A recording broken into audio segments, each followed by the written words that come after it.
Welcome back to our channel. This is Shelf Possessed. I am David. Craig is right behind the camera there. If you haven't already yet, please like and subscribe to this channel, and we appreciate it so much. This is a very special video for me because I had the privilege of interviewing one of my favorite authors of 2021, and that is Chelsea G. Summers, about her book, A Certain Hunger, which we will be celebrating the paperback release on Tuesday, October 19th. After reading A Certain Hunger, there are moments where if you read a really good book, you want to immediately talk to the author about it, about situations in the book, about certain characters in the book. And I got the chance to do that with Chelsea.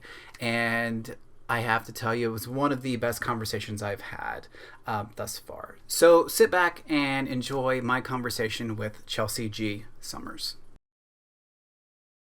So we're celebrating A Certain Hunger's paperback release finally, right? And that comes out on the 19th? Correct. Yep. Right. Mm-hmm. So talk to me about, well, first of all, I want to know, because I follow you on Instagram, obsessed. You finally got to see your book in a bookstore. Mm-hmm.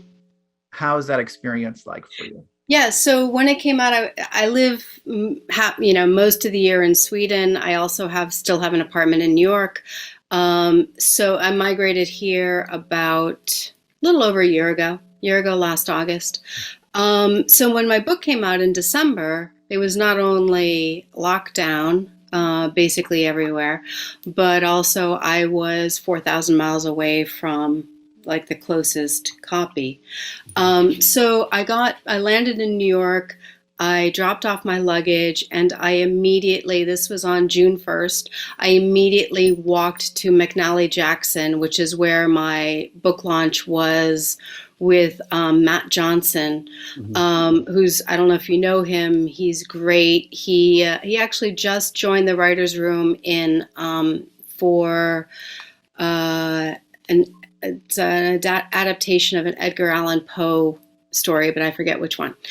So anyway, I like book to McNally Jackson, and I'm like looking for my book, and I can't find it. And I have finally, I ask someone and they point me toward it. And I'm like, so do you want me to sign it? Because it was pretty wild. Like, I kind of wish I'd had somebody there with me. I wish I hadn't been up since like 11 at night the previous night, Swedish time. But yeah, and then I spent like the next 5 days kind of stalking around New York looking for my book and being like, so do you want me to sign it? And it's kind of amazing how much booksellers are like, yeah, go ahead. It's like nobody asks you for an ID. Nobody really looks at the back of the book. You could just go in and pretend to be just about any author who's in your age range and kind of general demographic and sign the book. So yeah. Oh, that's great. Yeah. Yeah, it was awesome. It was really cool because, somebody who had their first novel, my first book published at 58, it was pretty wild to have thought about this moment for, like a half a century before actually living it. And I think it's important, especially during the past 2 years, to celebrate those kind of huge milestones too. So how did you celebrate? I really didn't have time to. I mean, the book coming out was just such a adrenaline filled flurry. And I had been really fortunate that the year before it had been out as an Audible original. So it was like Audible had the rights to it for a year before it could come out in print. And on its publication day, which happened to be Halloween of 2019, I had a giant party, and I had a gorgeous cake made with the cover on the original Audible cover on it, which was painted by my friend Molly Crabapple. It was like my parents were there, all my friends were there. It was like literally everybody was there, and that was kind of the giant celebration for the book, and it felt really appropriate, and there was no way I was ever going to top that. So Mhm. yeah. So was your book one of the first Audible originals? It was pretty early on in that whole endeavor. Mhm. They had signed me, started talking to me on actually Halloween the previous year. Mhm. I had been in Norway in doing a story on. I was in the most northern city in the world in Norway, and I was writing a story and doing research for work in progress on the Stalneset Witch Memorial. Mhm. And so I had the world's most expensive phone call from a very small hotel in in Norway, and it was right when they first started doing the Audible originals, which I think began that following January. Mhm. So it was about 11 months into the Audible original thing. Yeah. I think what's great about that too is that listen, because it's Hillary Huber, right? Yeah, and she's Correct. amazing, and she can actually speak Italian, and I love her voice. And it was really important to me having to have somebody who was over a woman over 40 who was narrating, and yeah, she was just chef's kiss. Yeah, because with your book, I think there's only a few books that I have loved listening to the audio to because of the description of it. I think Patrick Suskind's Perfume is kind of in that way. It's almost like this kind of descriptive, almost eargasm. Like you have to Hmm. have the audio experience Hmm. and the reading experience at the same time. And I think with your book, I think it does that beautifully as well. Thank you. Yeah, Patrick Suskind's The Perfume. I read it like when it first came out in the U.S., which was at some point in the late 80s, early Mhm. 90s, and was just completely blown away by it. And it's a book that I haven't returned to since then. Like you read these books every once in a while that are just so formative and so huge that to return to it feels like, yeah, like for me, I'm afraid, like what if my emotional response to it isn't Mhm. as awesome as it, like isn't as overwhelming, isn't as exciting. It doesn't resonate with the same kind of emotional echoes as the first time I read it. And it was a deeply formative experience as a writer. Mhm. What other Yeah. books have done that for you? Well, oddly, another one that you love, which is The Bloody Chamber, the collection by Angela Carter. Um, yeah, one of my all-time great favorite reads. There is a little-known micro book of microfiction. It's called Black Tickets. Oh, Jane Ann Phillips, and I reread that. I read it when it first came out, and it blew me away. And then I reread it about 15 years later, and I didn't have the same emotional response. But what she was able to do with the format of the story and making these tiny, tiny, like page long. Some of the stories are kind of your average short story length, but a lot of them are just page long, and they're brutal and sparse and like crystalline and bleak, and that really blew me away. Jeanette Winterson's The Passion was a book where I was like, I had no idea that historical fiction could read like this. And then I would say, and I think this is a book you didn't love, which was Safety of Objects. That I read it and I was just like, I had no fucking clue that you could do this in fiction. Like I was like, I cannot believe these stories are so joyfully unapologetically demented, Hmm. and I was completely gobsmacked by them. And then Geek Love, I think, Catherine Dunn's story is one of those books, and I have reread that, and it has really stayed with me, and it continues to be like a touchstone, where like it's like it haunts me. It's like it's part of my, it's like become part of my DNA. Beloved is another one of those books where it's like you can't neatly put it within a category, and it just sort of, I mean, to say haunt with Beloved is like over determined, but it is this thing that stays with you, like almost just out of grasp. So how did you come to Angela Carter's work? I think it was grad school. I think, when I was in grad school for my PhD in English, I think somehow I came across her, or it got assigned to me, or actually, I think Nights at the Circus was assigned, and that's where I first came to it.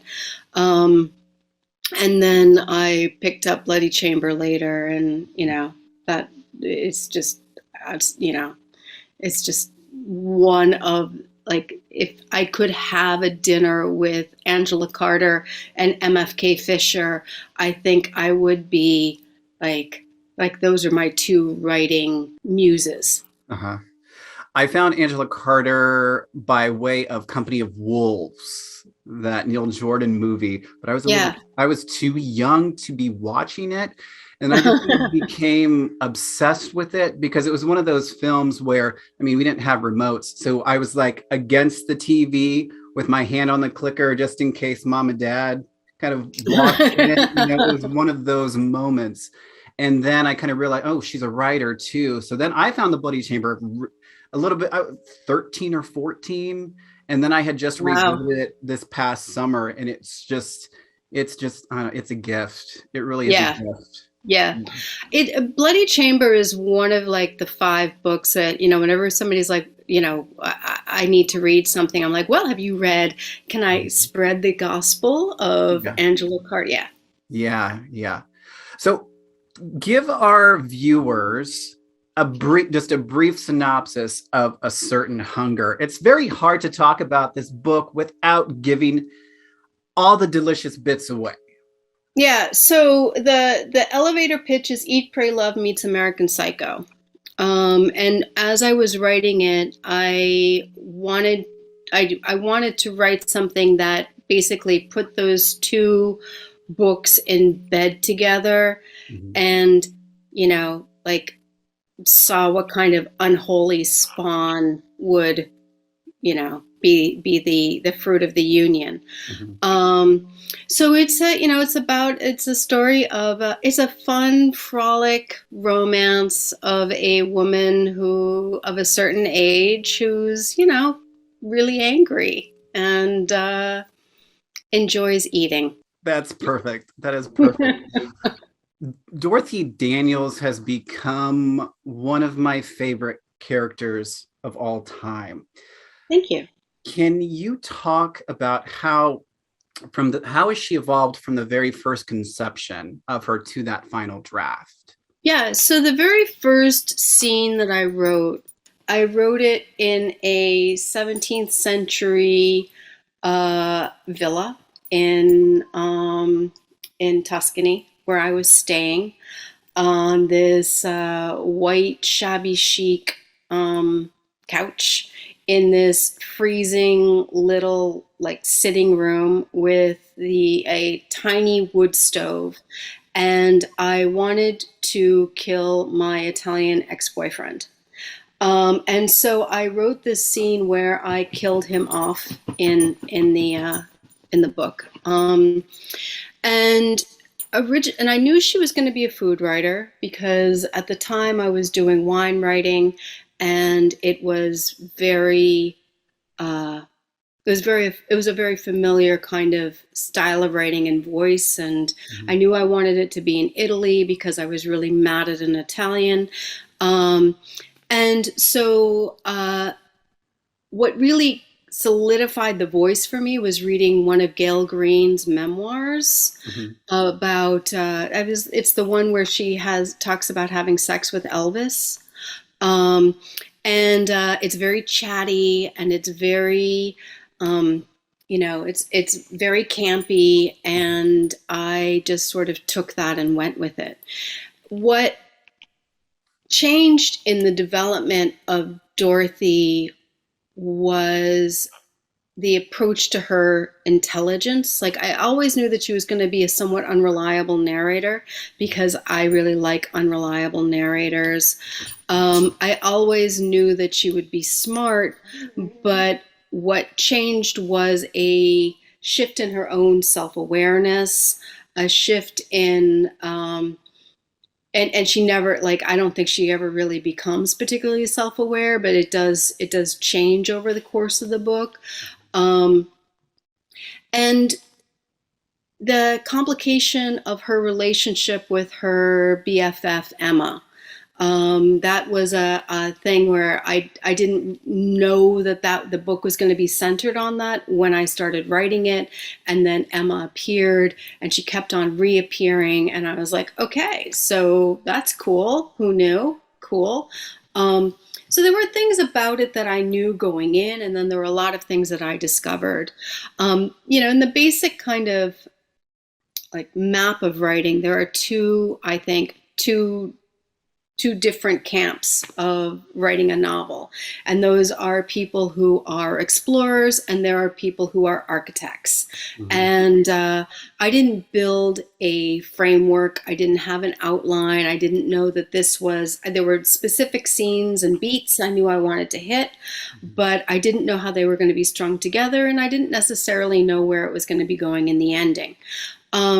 So I wrote it as an explorer, and it was like, all right, so where are we? Where are we today? What are we doing? What are we finding out? And one of the things that became increasingly important to me, as I wrote it, and increasingly like clear about her character, is that she's just not very good at what she does. She's not a particularly adept killer. And she's very lucky and super charming, but not particularly great. And part of that, I think, was that I wanted to write against the Hannibal Lecter trope, where you have these, and it's really like the Ted Bundy trope. I mean, Ted Bundy was the most giant, misogynist, bumbling idiot, and somehow he kept on getting away and getting away and getting away, and that had more to do with the state of the historical state of policing than it had to do with any kind of like super intelligence on his part. And I got really, I'm very somebody who reads and watches a fair amount of true crime, or had read and watched. Like, I got really tired of this, like, super slick, super adept serial killer. So I wanted to write against that trope too. I love that every time we see Emma in the book, because she changes every time she kind of comes into the picture. And I think I got that the second time around. And it reminds me of people that I went to college with, of seeing them 10 years, 15 years later. It's like, who the hell is this person? And how did we connect at the beginning? But now, I mean, now we're the bestest of friends now. So I think I really, really enjoyed that. The structure of it was just masterful. Where did that structure finally come to you? Was it during the editing process? So I know Craig doesn't like flipping in time. And it's funny, I hear, like, I've heard him talk about that a lot. And I was like, oh man, well, in addition to the body horror, this is another reason why I'd absolutely hate my book. And also, I think he doesn't like unreliable narrators. I knew that there would be flipping in time because Mm-hmm. I wanted I wanted to be able to insert natural breaks, almost like palate cleansers, Mm-hmm. in that deeply purple voice of hers. And I chose the super overwritten purple voice, because I wanted us, and like, the $3 words that she tends to over rely on. Because I wanted I wanted a sense of having a mouthful of something, like a mouthful of food. Like I wanted it, I didn't want everything to go down incredibly easily. I wanted there to be a sticky, chewy, dense kind of feeling, but that feeling could not be sustained throughout the entirety of the narrative, because that would be insufferable and horrible, and you would be suffocating. So part of the choice in going back and forth in time had to do with finding a way to like breaks and courses, or like, when you get sherbet in between, the courses of a very long, intense meal. And I knew that going in, that it was because she was writing from prison, and the only reason that she would be able to tell this story is if she was in prison. And this is not a spoiler, from, the end of the first chapter, that she's writing from jail. And that the book would be less about, like, would she get caught, as it would be, why'd she do it? Mm-hmm. And so I really chose a structure to help answer that question. Like, well, why'd you do it? Why'd you do what you did? And that is both, why did you, murder these men, but also, why did you tell the story? Because that's really why would you do this? Like, you're in prison. Why would you confess? Mm-hmm. And so that was the real reason why I chose the biggest reason why I chose the structure I did. And working with an editor, that's a very intimate relationship to begin with. Did you have any non-negotiables on the table? Like, yeah. I'm not taking this out. This has to stay because of this. What were some of the non-negotiables? All right. So the first non-negotiable was the voice. I was like, take the overwriting or leave it. Either you can cope with it or you can't. But it's a clear choice that I made, and I tried a version. Like, I did a version of the first 3 chapters, or the original first 3 chapters, where the voice got flattened, and I was like, nope, hate it. I'm going back. And her age, like, I'm not making her younger. Like, that was another thing. But there was, and I can't really tell you the exact thing because it's too big a spoiler, but I'll tell you later. There was one choice that Andrew, I think his name was Eisenman, who did who was my editor at Audible, wanted to make. And I was like, yeah, no, I'm not doing that. That's not happening. And I didn't, because it was my literal first book, and I didn't know how much I could push back and have it be acceptable.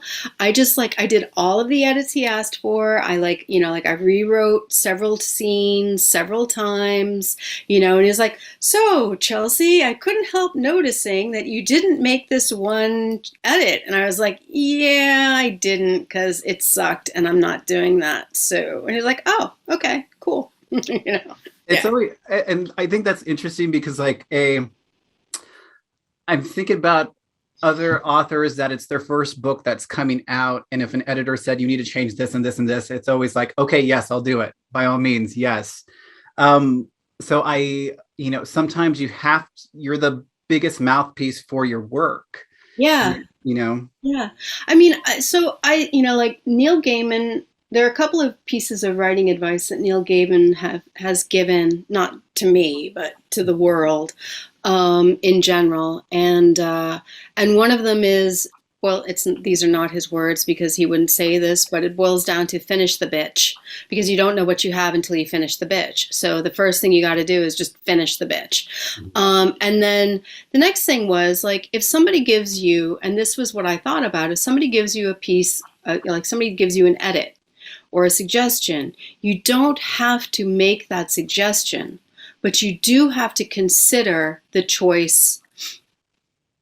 You do have to consider the the problem they're raising and the choice you want to make in response to it. And so in the suggestion that Andrew had made that I ultimately disregarded, I thought about that. I thought about like, all right, here's an editor who's pointing out a potential issue. Do I want to stand by my original choice? And I was like, yeah, no, I absolutely, by all means, do. Mm-hmm. And so I felt like if I had done that, if I did the questioning, if I did the scrutinizing of the text and of my own feelings about it, then I could in good faith respond to it. And the response I wanted was like, no, we're keeping it. Thanks. What about because we have a lot of readers that, watch the channel and a lot of aspiring authors. So what advice would you give to an aspiring author when, let's say, an editor wants them to change something that they strongly believe in, but this is also their first book as well, and maybe they don't want to, fight the system? So if you read the acknowledgments, that this book had a troubled publication history. Like, I think I got in total 25, 30 rejections. I'm a little lost, but it was definitely over 25, probably short of 30. Let's call it 27. One of the first things that happened was my original agent, and I have been through multiple agents, read the book, and she was like, it's too 80s. The voice is too 80s. It reminds me of the 80s. 80s books don't sell. It's too 80s. And I was like, yeah, it's 80s on purpose. Like, I like that. It's what I like. She goes, yeah, it won't sell. I'm like, all right. She's like, what I want you to do is flatten out the voice. And I said, okay, cool. And I was like, I went home and I read the first couple chapters. I was like, I can't do this. So I paid a friend of mine a few $100s. I was like, look, just, here are the edits that my agent made. Just change it along those lines, flatten out the voice, make it as, like pale lilac and not, deep purple as possible. And I'll see how it goes. And I was so despondent. I was so depressed by that one piece of editorial advice or that one editorial note that it took me a year and a half. Like, I just shelved the book. I was like, I can't, like, it's good that I finished it. I'm glad. I feel like a better writer because I did this thing, but obviously it sucks and it's never getting published. And, because like I was so gutted because I loved the voice. Like, the voice was the thing that kept me going. Like, I heard Dorothy's voice in my head. It was like I channeled her. Like, she was just like, I was her amanuensis. Like, she flowed through me, and it just felt like pulling out my intestines to make it flat. And so I tried it and I hated it. And then, after a year and a half, I finally found another agent, and that was Jen Udden, who ended up selling the book twice. And so my piece of advice is, like Neil said, like, consider it. Unlike what I did, don't get attached to that piece of advice and go with the thing that you believe. Because you can't have a book out there in the world that doesn't reflect what you want and what your vision is. You can't have a book out it's too big. It is, especially your first book is too enormously large to your psyche and your career and your, like, being in the world, to have it be a giant compromise. You're always going to compromise on something. There's always going to be something that is like, all right, I kind of like, yeah, all right, but you're right, it's better this way. But you gotta pick and choose your battles and always stand by the things that feel most authentically who you are and what you want. Mm-hmm. In the word of Janis Joplin, Uh-huh. don't compromise yourself, you're all you've got. What does that mean? You were sounding too 80s, or the character was sounding too 80s? I think, As a lover of the 80s and kind of grew up in the 80s, I'm like, it's not yeah, a bad thing, you know? yeah. Yeah, well, I think, I think the voice sounded very Patrick Bateman. I think it sounded very Slaves of New York. I think it sounded very, uh, um, trying to think kind of like, um, oh, dang, the After Hours. Uh-huh. Did you see After Hours? With Griffin Dunn? No, Done, yeah, yeah, yeah, and Rosanna Arquette. Yeah. Rosanna Arquette. Yeah, I think that was her feeling, and I was like, yeah, it's intentionally, like I intended it to sound that way. Which were all bestsellers, by the way. Yeah, exactly. Um, Yeah, you know. so your book cover has been my screensaver on my phone Oh, for a few weeks now. It is a. Did you have a choice with a cover? I did, yeah. So Unnamed sent me a couple of options. One of them was that. One of them was a plate, like it was a plate setup kind of thing. And I can't remember what the third one was, but that was the one I liked best. Yeah.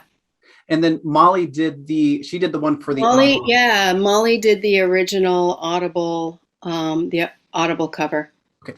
Because this, not just the cover, but inside is Yeah. that binding. The heart on it, isn't that awesome? I love it. Just Yeah, the best. And I think it is. it's details like that I love about like physical copies of Yeah, books.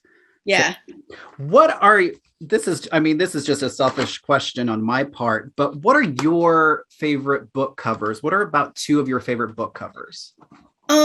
So let's see. Like I said, I live in Sweden currently, and my library is in New York. Like you can see behind me a bunch of empty shelves, Uh-huh. and then my husband's vinyl, because like my stuff was supposed to get here, but I ended up keeping my apartment for another year. So it's hard for me to remember without them in front of me. There is I have a few first editions. Like I have a first edition of I'm with the Band, and that's pretty amazing.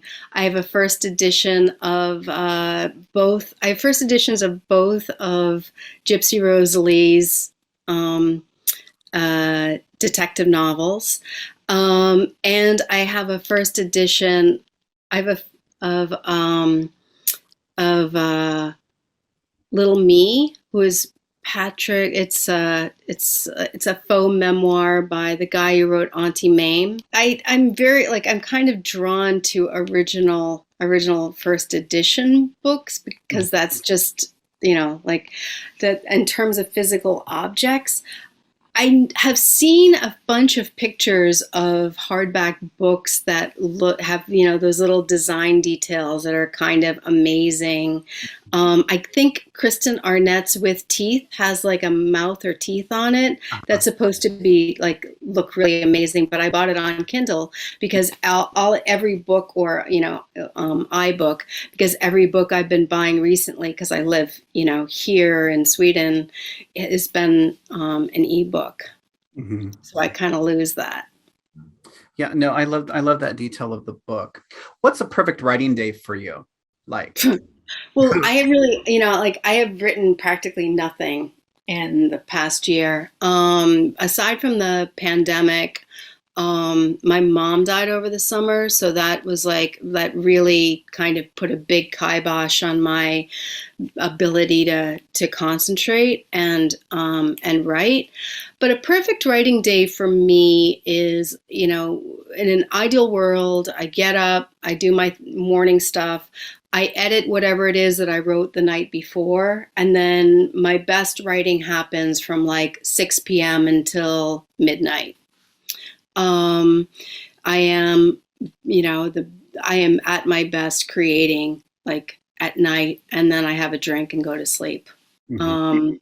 But that hasn't been my experience in a pandemic world. So I'm hoping to find a new rhythm.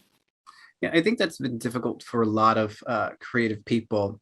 Yeah. What has been for us, I think they don't people talk about or people ask about writer's block all the time, but they don't talk about reader's block. Mm, I think yeah. especially during this time, it's like I don't want to start anything, or especially Yeah. out of it, I didn't want to start anything new, and it's just like, what's the point? Uh, Yeah. did you kind of go through that too during? Massively. Yeah. I mean, I have a really I've had a really hard time concentrating. Um, and I've been reading primarily nonfiction because I've had a very hard time immersing myself uh,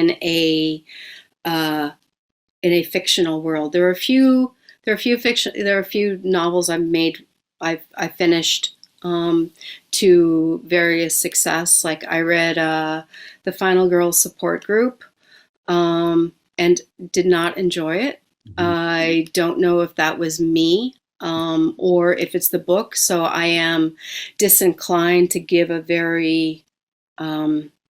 a very detailed response to it because it was really hard for me to tell, like, is this just because I am not enjoying fiction right now? Because everything on the page, like everything about this is something that I should love. But I was like, yeah, I'm literally forcing myself to finish this book. I read Mexican Gothic and I loved the first two thirds. And then the last bit was like, wah, wah, We had the same I experience with it too. Yeah, both of you?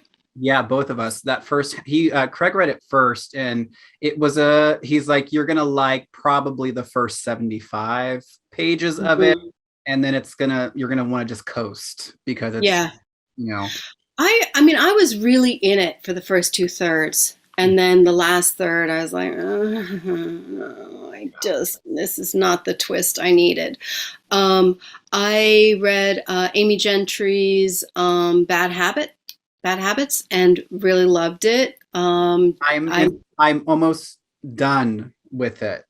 I'm I doing I'm doing an event with her October 27th or 28th. I don't know the exact date yet. It's going to be virtual through the Flying Pig bookstore in Shelburne, Vermont. So we will be talking about women behaving badly. Yeah, I really liked Bad Habits. I loved Last Woman Standing. I got about halfway through Megan Abbott's Turnout, and I love Megan Abbott. I basically worship the ground she runs on. She is one of those people who is able to not only finish books during the pandemic, but like television scripts and who knows what else. I mean, she's just an amazing dynamo. But I was like, no, I can't. I just can't. I can't finish it. So I put that down and picked up nonfiction. But yeah, I've had a really, really hard time reading fiction, uh, especially since my mom died, but particularly during the pandemic. So the last, 18 months, almost 2 years. Will you force yourself to finish a book if you don't like it? Only if I feel that, oh, okay. Well, if it's a friend who wrote it, yes. If I feel like it's an important thing for me as a writer to see where the person goes with it, then I'll force myself to finish it. But generally, no, I'll just abandon it, and I'm fine. I don't mind. Yeah, and it's hard. Like it's hard if there's something that I would love to love. Like I like everything about it feels like it should be my total jam, and I should be rolling around in it in a pile of feathers and glitter and glee. And then there's something about it where I'm just like, this needed an editor. This needed, this needed somebody to really reconsider these particular points, or, and then I'm just like, oh, all right, I'm just gonna, life's too short. You used to write about wine, right? Mm-hmm. What kind of wine would you pair with a certain hunger? Probably because I'm going to go get some wine later, and recommendations would be great. So I wrote about Italian wine, and my predominantly, and my like my immersion in wine. I wasn't a wine writer when my company hired me. I was a sex writer. And my boss, he's now just a really good friend, was like, well, if she can write about fucking and I like it, then I'll probably like her wine writing, because I really hate most wine writers. So he hired me and he trained me. So my philosophy about drinking wine is, well, what are you eating with it? Because to just have wine is a very American thing, and it also feels, as to somebody who is immersed in Italian culture, and like anathema. Italian wine tends to be very pointy. It's high in acid because Italians consider wine to be a partner to food. Like, if food is Ginger Rogers, wine is Fred Astaire. So like my question would be, well, what are you eating with it? Like, obviously it's got to be something bloody. I would probably, Dorothy Daniels is a giant snob. So I would say it would probably be a high-end Super Tuscan, like nicely aged Fantoni Flaccinello, or perhaps like a good single vineyard Barolo. All right. Yeah. All right, well, I'm going to wind this down. Okay, so since you are the first author that we have spoken to, we want to grant you a privilege of asking our first Q&A question. We said that we would do this for the viewers and the subscribers. We would do like a personal Q&A. So we want to give you that first question. A question for you too? Yeah, for us too. Yeah. Oh, wow. Okay. What do you think about when you're picking a book for one another? It's okay. Yeah, that's a good All one. right. That's a good one. Write that down. Okay, that's perfect. That is perfect.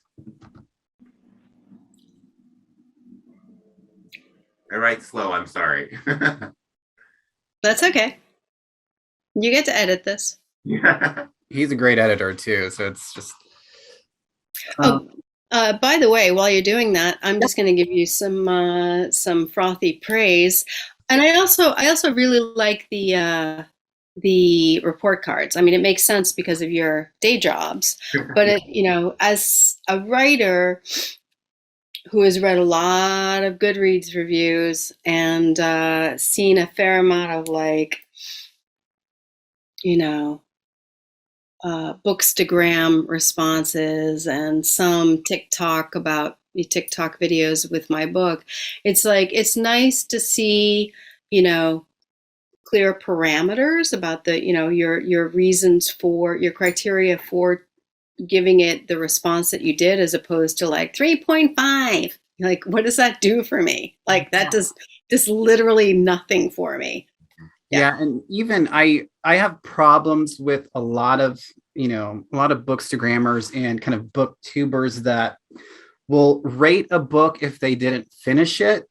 And that happens quite a lot. But I think that's one of the things that kind of gripes me the most with. Yeah, you're not alone on that. My feeling is, if you didn't finish it, you don't get to, like, you can say you didn't finish it, that you didn't like it and you abandoned it. Fine, fair, no problem. But like, to go on Goodreads and be like, did not finish, 1 star. Yeah, well, fuck you. Like, just seriously, fuck you. Fuck you and your fucking, TBR. Well, that did not happen for me with a Thank certain you. hunger. I have to tell you, if I could just, selfishly just tell you, um, I bought this book. When was it? It was December of 2020 is when it came out. So I think I got it over Christmas break, and I was going to read it over Christmas break, but I was in PhD defense mode. Oof. So, Okay. but after I was done with that and I was prepping for the defense, this book got me through that hurdle because I had to post it because I had to do my defense on Zoom during that time. But there was a little post it with, Oh man, with I am so sorry. I still have nightmares about it, but I had a little post it with maybe I should not have done that, but what would Dorothy Daniels say? So anytime a question came up, I could look at that. But it was a very, it impacted my reading journey this year. And it's my favorite book of the year. Oh, thank you. Yeah, I'm really hoping it gets turned into a television series so that like there will be T-shirts that say, WWDD. Yeah, What would Dorothy Daniels do? you did it. My editors didn't know it was a horror novel. Nobody knew it was a horror novel. We didn't think of it as horror. Nobody thought of it as horror. I don't know. I think it's Until readers read it and they were like, "Oh my God, feminist horror!" I'm like, "Really? Oh, I guess I think it it's is." I don't know. I think it's big. I don't know. It's bigger than that. I think it's that, but it's a confession, it's a memoir, I don't know, it's so many things. And I think that's why I loved it so much. Thanks. Thanks so much. I really appreciate your love. Well, we are gonna let you go. Thank you so much. This Have was yourself a great Saturday. yeah, and we're gonna promote the shit out of this paperback release. All right, Chelsea, All right. sending you all the love, Thank and you. we'll talk again. Okay, cool. All right, bye-bye. All right. Bye. And that was my interview with Chelsea G. Summers. Thank you so much for coming to the channel. Once again, if you have not yet done so, please like and subscribe. And also below in the description box below, there is a list of Chelsea's favorite independent bookstores. Please give them some love, show them some love, and take a look at some of their websites, order some books from them, and just remember that A Certain Hunger is going to be released in paperback on Tuesday, October 19th. And that is it. I am David. We'll see you next time.